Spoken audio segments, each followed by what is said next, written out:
Olá, pessoal! Como todos sabem, nosso sistema solar tem uma forma bastante plana, com os planetas maiores orbitando o Sol sob quase o mesmo plano. Mas por que será que isso acontece? Seria uma coincidência? Ou seria consequência das leis da astronomia? Sejam todos bem-vindos ao nosso canal Pipa. Eu sou o Deluca e vamos analisar juntos e mais detalhadamente esse problema.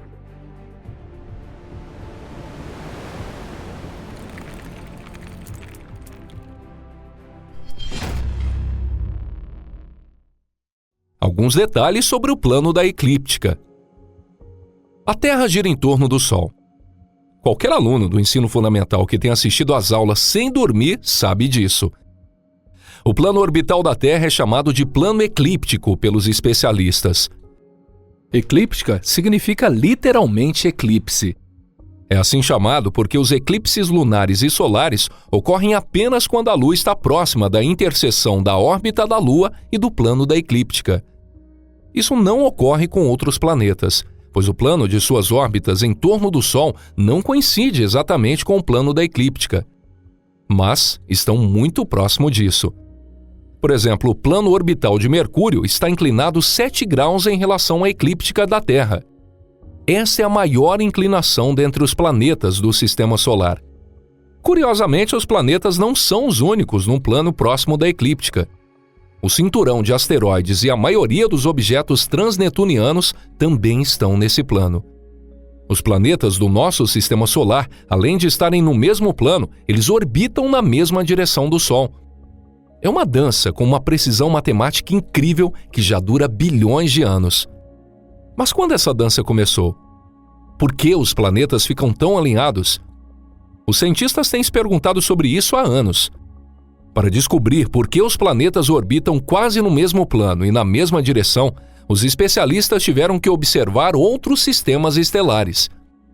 Outros sistemas estelares são iguais ao nosso sistema solar? Ou será que o nosso sistema solar é único e em outros sistemas estelares os planetas se movimentam livremente, de forma que seus planos orbitais se cruzam? Atualmente já existem muitas informações sobre outros sistemas estelares. Portanto, é possível dizer com segurança que a maioria dos sistemas estelares são semelhantes. Na maioria dos sistemas estelares, os planos orbitais dos planetas estão geralmente alinhados com o equador da estrela central, e a maioria dos planetas orbitam na mesma direção. Dificilmente existem exceções. Como uma dessas raras exceções, tem-se a Upsilon Andrômeda, uma estrela quádrupla a cerca de 44 anos-luz do Sol. A maior estrela dessa família unida é a Upsilon Andrômeda A. 4 planetas giram em torno dessa estrela. Depois de calcular as órbitas de 2 deles, Upsilon Andrômeda C e D, os especialistas descobriram que um dos planetas estava inclinado cerca de 30 graus em relação ao outro. A própria raridade desse fenômeno fala por si só, demonstrando ser uma clara anomalia. É possível que a estrela companheira de Upsilon Andrômeda A tenha afetado a órbita do planeta, fazendo com que ele se desviasse de sua órbita original. Estrelas comuns geralmente não apresentam esses problemas. Alinhando os objetos. Por que a maioria dos planetas em quase todos os sistemas estelares orbitam na mesma direção e quase no mesmo plano? Os especialistas acreditam que isso se deve a certos processos que ocorrem durante os estágios iniciais da formação do sistema estelar. Sabe-se que estrelas e planetas se formam em nuvens de gás interestelar. Como exemplo, temos a nebulosa da Águia, famosa pela imagem dos pilares da criação. Existem muitas razões possíveis para a formação da primeira massa no gás rarefeito, mas essa não é a parte principal. Quanto mais pesada a massa, mais matéria circundante ela atrai para si. Quando a matéria atraída se junta a ela, cada vez mais a sua massa aumenta. Essa massa inicialmente ainda é mais fina do que as nuvens da atmosfera da Terra e tem forma assimétrica. Mas após acumular e agrupar material suficiente, começa a se desintegrar. Isso é, começa a autocontração gravitacional. Em geral, essa desintegração ocorre onde a matéria é mais abundante, ou seja, no mesmo plano. No final desse processo, começa a obter a forma de uma panqueca achatada. e isso que se torna num sistema estelar no futuro. A maior parte da matéria se acumula no centro da panqueca, formando uma estrela. O material restante se tornará parte do disco protoplanetário e passará a orbitar a estrela. A razão pela qual o sentido de rotação coincide sempre com o sentido de rotação das estrelas jovens é muito simples.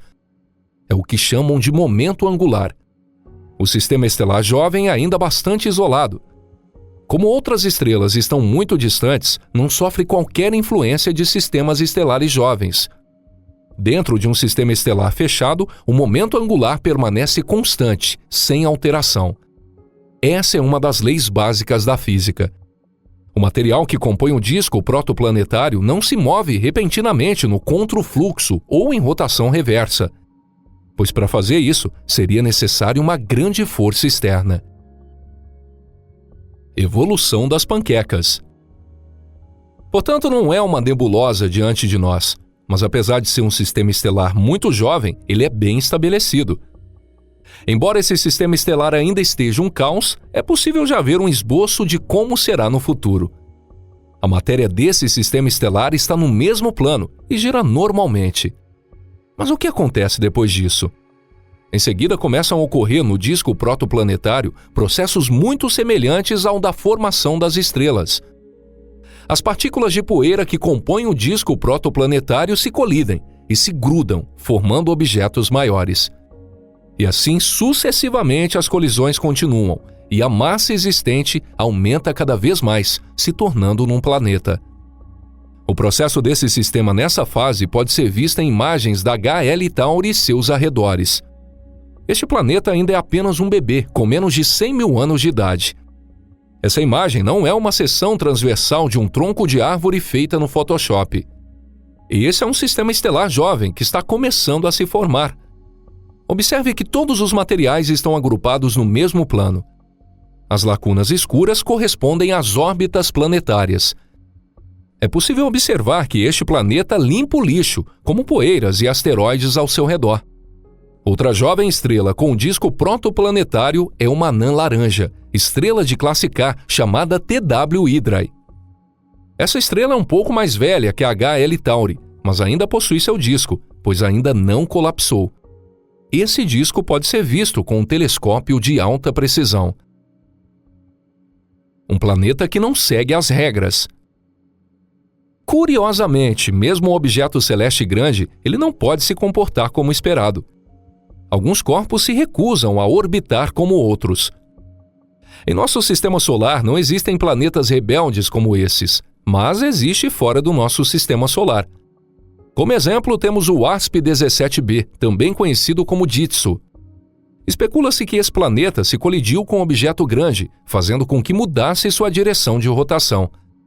Também é possível que Ditso não tenha se formado próximo de uma estrela hospedeira, mas apenas foi capturado por ela. Casos semelhantes são encontrados no sistema solar. Por exemplo, um asteroide que fica preso no campo gravitacional de um planeta gigante e se torna seu satélite também orbita na direção oposta à rotação do planeta gigante. Esses satélites são chamados de satélites retrógrados ou irregulares. Há outros planetas com movimentos progressivos, mas com órbitas altamente inclinadas. Como exemplo, temos a Y Andrômeda C e D, apresentada anteriormente. Outro desses objetos é Plutão, conhecido como planeta anão.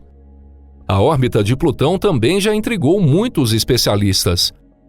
Provavelmente a investigação desses comportamentos estranhos deverá seguir individualmente. Dentre as possíveis causas incluem a atração gravitacional de um planeta maior ou de outra estrela que esteja muito próxima e seja empurrada por sua gravidade. Bom, pessoal, assim encerramos o nosso vídeo de hoje. Mais uma vez, muito obrigado por assistirem até o final. Eu espero de verdade que tenha gostado desse vídeo. E gostaria que curtisse e se inscrevesse aqui no canal. Não esqueça também de compartilhar em suas redes sociais. Sua colaboração é muito importante para o nosso desenvolvimento.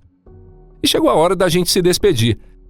Mas eu espero reencontrá-los em breve aqui no canal Pipa. Um forte abraço e até lá. Tchau, tchau.